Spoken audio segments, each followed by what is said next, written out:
Okay.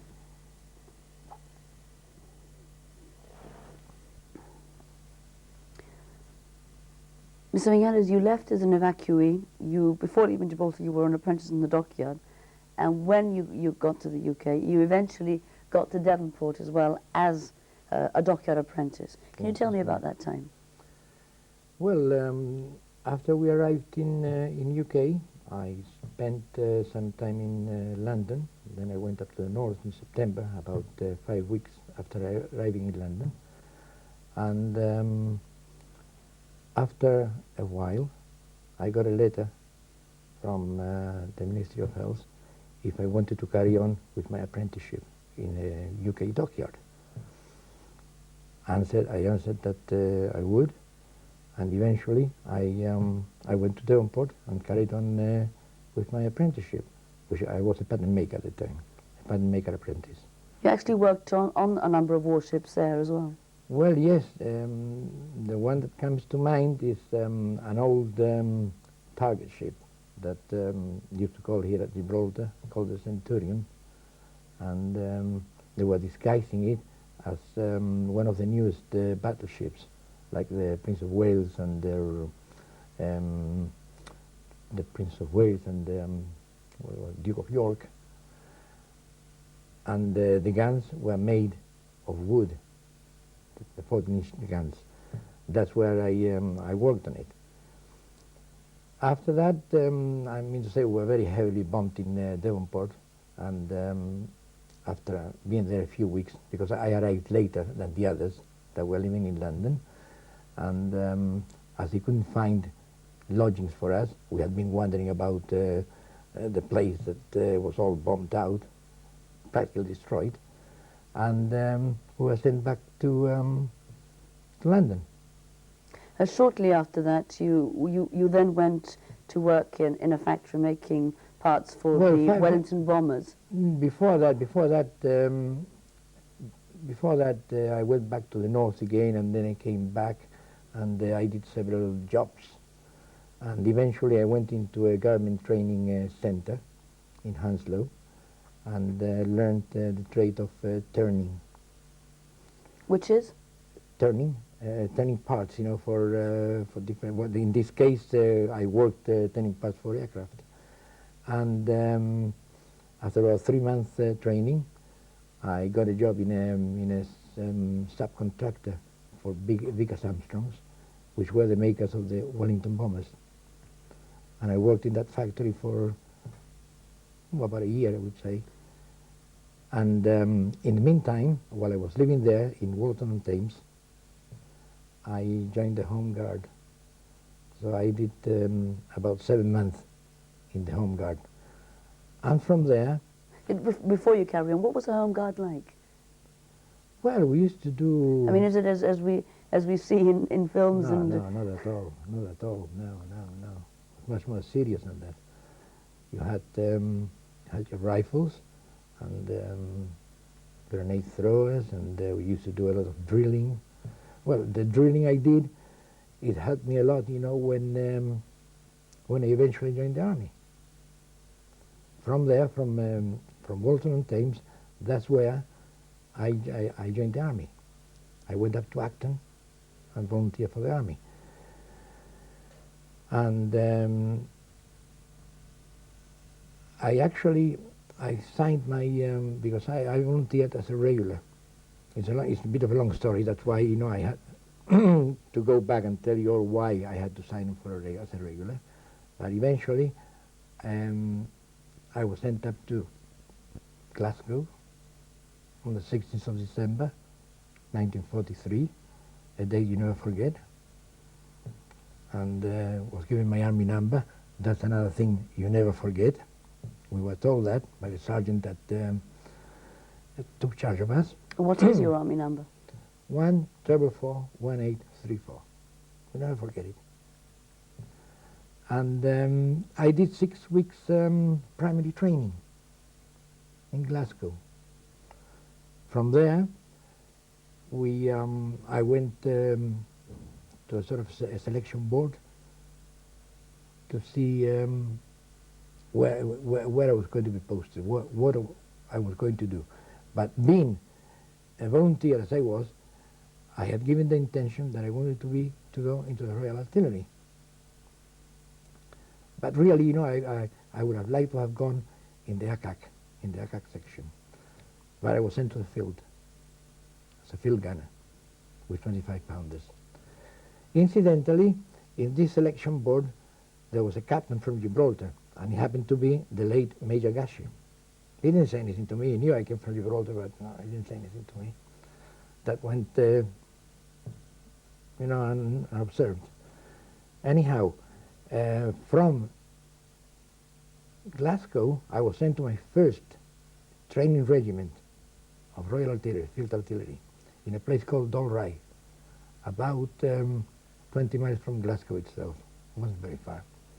Incidentally, you know, I would like to say that in Glasgow, even people say that the place is very rough and all that.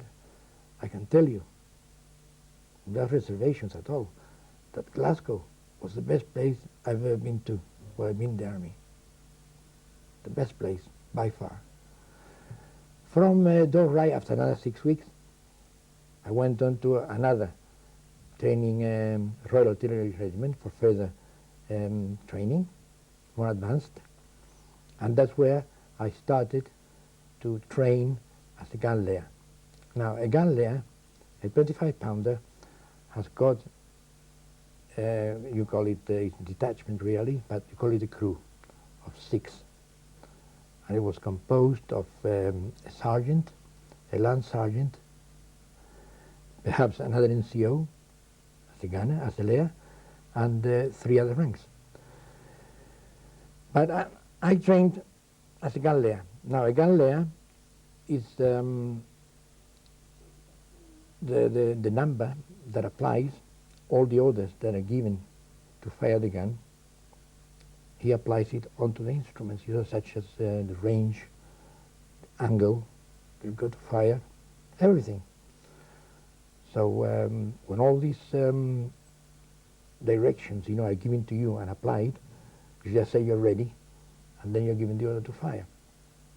And successively, it all depends how many rounds you have to fire, you carry on doing the same thing. Because every time after you fire, you have to relay the gun again. Because with the jump, it sets it off from its correct aim. When did you first see action? Excuse me. Well, I saw action in July '44. I went over. D-Day was on the 6th of June, and then in July I went over as reinforcement.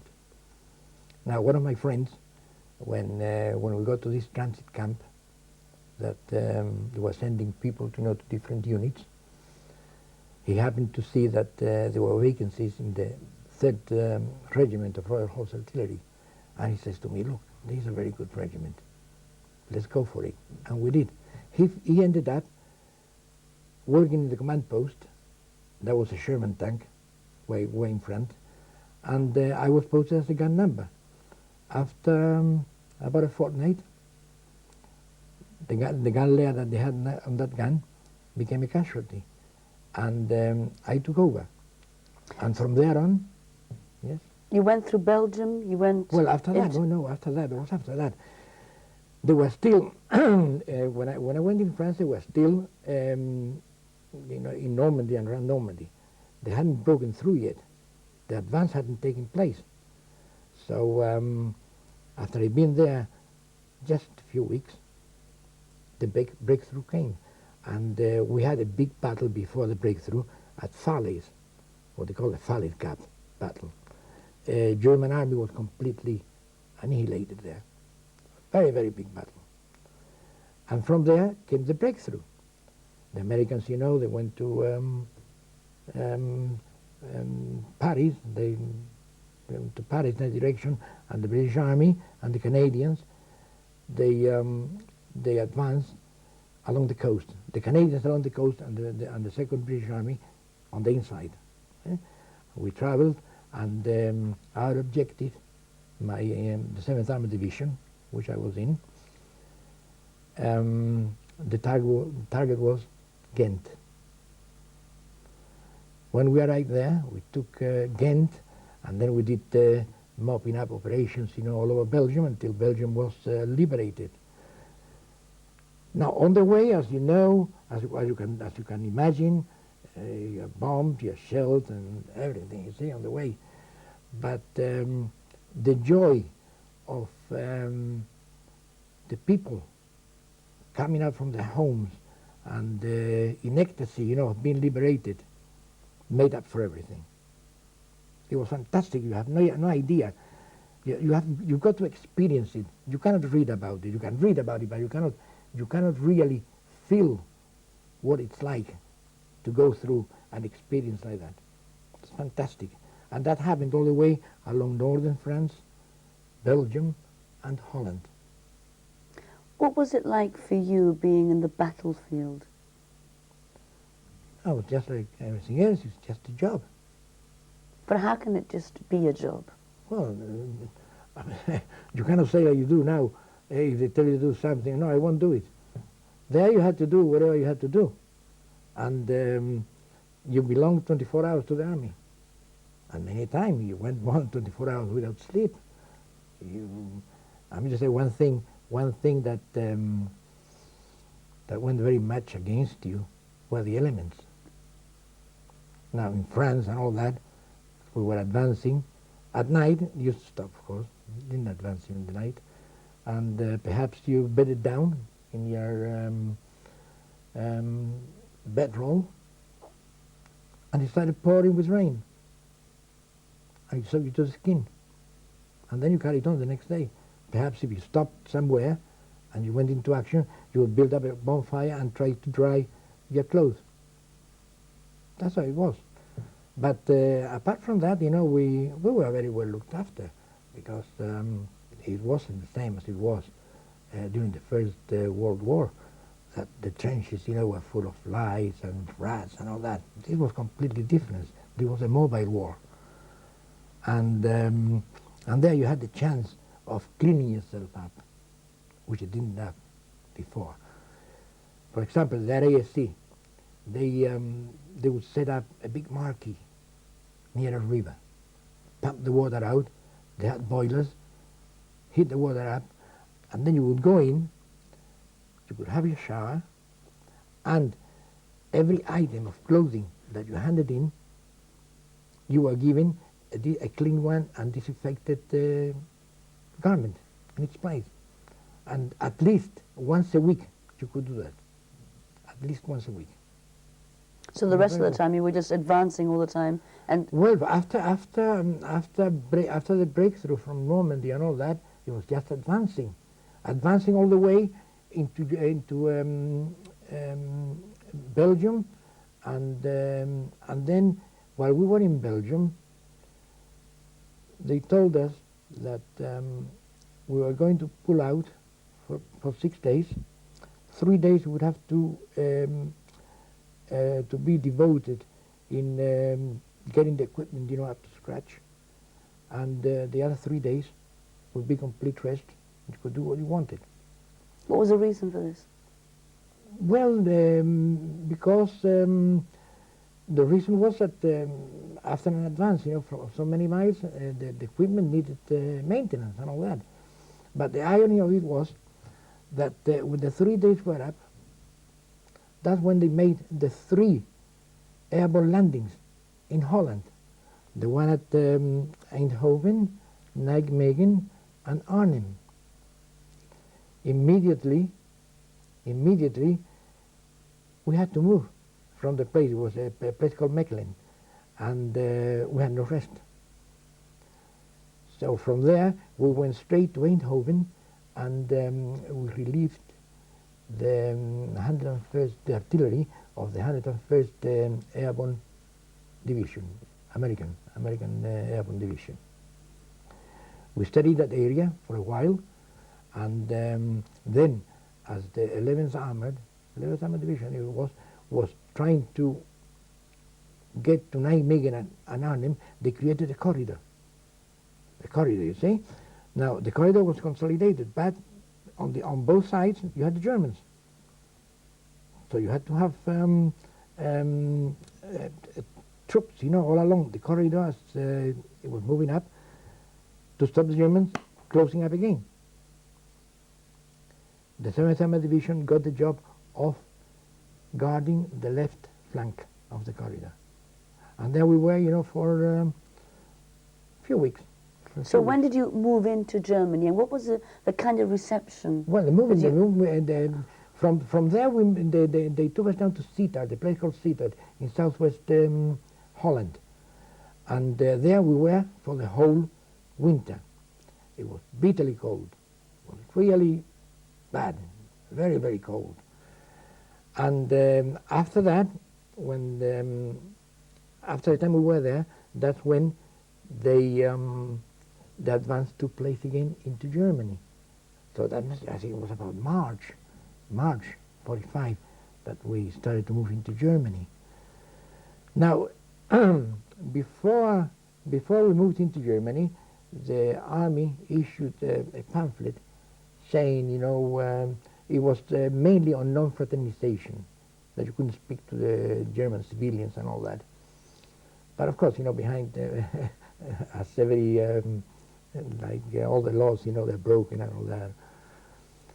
And everyone was afraid, or a bit apprehensive, that if you went anywhere and you could get stabbed in the back and things like that, they would start a sort of a guerrilla warfare against you. Everything was completely different when we went into Germany, because no one had the will to resist.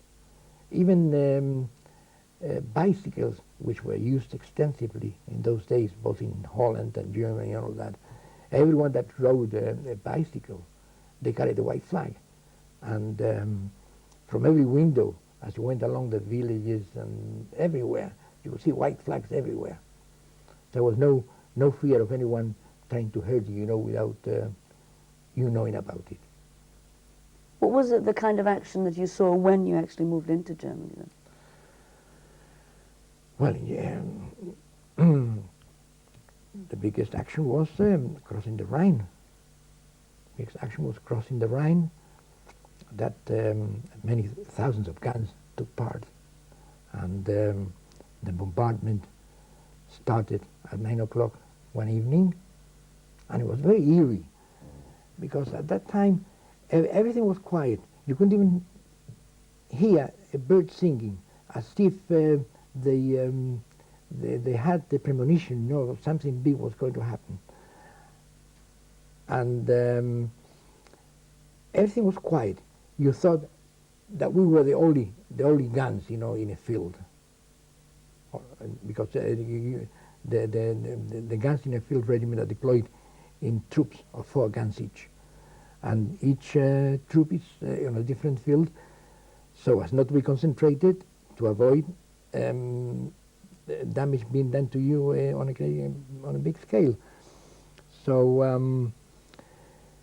at 9 o'clock, it was just getting dusk, and then everybody started opening up. And the bombardment carried on all through the night till about 12 o'clock the following day. And honestly, you thought that you were in the middle of an earthquake, because the earth, trembled underneath your feet. And even when you rested for a while, you put your head down. You got used to it, but that feeling didn't go away. It was as if there was an earth tremor there. So many guns were firing. Many, many guns. Excuse me. Before moving from Sittard and the advance into Germany, we got intelligence, because the brigadier, the commander of the Royal Artillery in the division, he always used to come along and brief us what was going to happen. And he told us that there was a very big movement of armor behind the German lines, and they knew something big was brewing. And he used to say, if they come this way, they're going to get a surprise, because there used to be a very, very big concentration of artillery there, you see. And that's when they broke out in the Ardennes, the Battle of the Ardennes, That's when it took place. That was the movement of Armour. We were very, very close to it, very close. And of course, you know, the skies, the clouds were very low. The Air Force couldn't do anything because the clouds were very low. But eventually, you know, when the weather cleared, they pushed the Germans back again. So where did you see victory then? Victory in Germany. In Germany. We had been sent up to near the Danish frontier, and that's why they declared the D-Day on the 8th of May. It was a boring day because we didn't have no amenities, no cigarettes or nothing at all. The rations, you know, they were completely down. And after that, we were deployed to collect the army of occupation from Germany. And we were placed in a crossroads near a place called Husum, in Germany itself, but very near the Danish frontier. And the ground there was very, very flat. Now, a distance, I would say from here to San Roque or a bit further, was this place called Husum. But the ground was completely flat. Completely flat. You could see the road leaving this small town, winding, you know, like that. And when columns of Germans, regiments or battalions or whatever like that, they used to come advancing towards us. It took hours to get to the place where we were. You could just see like a dark thread leaving this town, you know, along the road, making its way towards us. And when they came to us, we used to, at first, the stragglers, we used to disarm them. We built up huge piles of revolvers and pistols and that sort of small arms. And Which you used to burn? Yes, after the pile was so high, they used to pour petrol over them and set a match to it. What was the reaction of the German soldiers to what had happened? No antagonistic reaction or anything like that. Just acted normally. They just acted normally. A beaten army, normally that's how it reacts. It happened the same with the Japanese. Later on, I went to Burma, and I did guard over Japanese prisoners of war, and all these things you used to hear about them. If you hadn't known that they had happened, you couldn't believe it. The way they behaved when they were prisoners of war, and in Germany it was just the same. And what about the civilian population? Were they relieved that it was all over? The civilian population, they devoted most of the time to saying that they were not Nazis. And they used to point out to different houses saying, they were Nazis, but they themselves were never Nazis. No, I had no trouble at all with them, no trouble whatsoever. The time I was there, mind you, because I left there, it must have been in July. Now, during your time there, your commander was sent to Belsen camp. When we were advancing and we were close by, all army commanders of different units, they had to go to Belsen to see for themselves what the situation was, what had happened there. My battery commander, we didn't know that he had gone. We got to know it when he came back, and he got us all together and told us of the horror he had seen there. So if anyone later on denied that those things had happened, we could tell them that they did happen. Was there any animosity? You said that there was no animosity from the Germans. But No. what about from your own troops? I mean, when a conquering army going in? No, they were very well behaved. Very well behaved. You saw no atrocities or anything like that. Even I'm not going to deny it. In my unit, when we got into Germany, we used to live off the land. because the rations you got from the army, they came in boxes about 1 foot wide and 1 foot deep and about 1.5 long. And they used to get rations for 14 men for a day. As a gun detachment had 6 men and the driver made it up to 7, we used to get a box every 2 days. Now those rations, we didn't have them anymore when we went into Germany, because luckily enough, my number 1, the sergeant, he used to be a butcher in civilian life. So there, if we went to a farm, we just got hold of a pig, killed it, and he used to prepare it. And eggs in abundance and things like that. You know, things that for many years we hadn't seen them in the UK. What happens to you when you see a war film these days? Well, war film, they make it sensational. Sometimes they show you, I don't know. It's not as it really is. When they show you, you know, so many guns firing and all that, it's not as it really is. Not really. Would you go through all that again? Well, for a start, you know, I'm a bit... But if you were the well, young again. if we had to defend our place here, I'm sure I could make a contribution. But I wouldn't volunteer to go anywhere. Not for anything. It was an experience, you know, that it was worth, I think it was... a gun number, loading and loading the gun and all that, until we were fighting for a high point near Falaise, which was called Mount Pincon, and there was a high ground, and of course, you know, had to be one, so the battle, you know, could be. I'm just saying, you could see from there. You could see all around you. Right. So. And a lot of bitter fighting in that particular Falaise gap. Yes, because I mean, so we were fighting for quite a time, and the German army was encircled. Right. Yeah. Well, I read later, you know, many men got away for a blunder or whatever, you know. But anyhow, some men got away, but many were killed, and the Germans, you know, for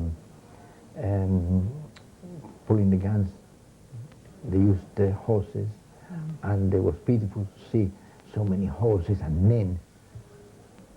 You know, because in actual fact, you know, when you see a war film, I mean to say, it's nothing like a real thing. Yeah. For a start, you know, one thing that they cannot portray on a film, you know, is the smell of the dead. Yeah. And there at Falaise, it was bad because we were there for quite a time, and the bodies rotted, and you had to eat your food with the smell, the stench of death. It was very bad. And while they were in that battle, the gun I was in, the inside of the muzzle brake, that's at the end of the barrel of the gun. Many people think it's a flash illuminator. Well, it's not so. That is a counterweight to balance the gun with the breech. Right. Yeah. They're talking about a 25-pounder gun. 25 pounders, yes. Right. And the inside was chipping off. And the gun fitter, he kept telling the battery commander, who was in the observation post, that the gun was getting very dangerous. And he said, look, the way the battle is going on, I can't afford to take any guns out of action. And at the time we were preparing to move. 3 were preparing the quad, because I mean, on the roof of the quad, that's where we carried our bedding and the jerry cans of water, things like that. What is everything's that makes that you needed, yeah. And when we fired, they said we were going to fire 20 rounds of supercharge. That's to reach the longest range Yeah. that was possible. And rest for a quarter of an hour and then fire another 10 rounds. We fired the 20, we rested, and then I loaded, I was loading the gun, I loaded the first shell and set fire, and when the gun fired, I felt something on my back. We were there, you know, from the waist up. It was very hot. Yeah. Still August, it was very hot. And I'm not going to go into the gory story of it. But anyhow, the chap that was in front of me was killed. And if I hadn't gone for the next shell, which was automatic, once the gun fired, and you had to load it again. So I bent down to pick up the shell, and that's when it blew up. Where the elevation of the gun was at its maximum. So if I had been standing up, my head would have been blown off. There's no question about it. And the chap that fired the gun, he was so shocked that with great effort, you know, they prized his hand from the firing lever. Yeah. So he became a casualty as well. Yeah. The one that was dead and the gun there. I was the only Survivor. survivor. I was the only survivor of the thing, you see.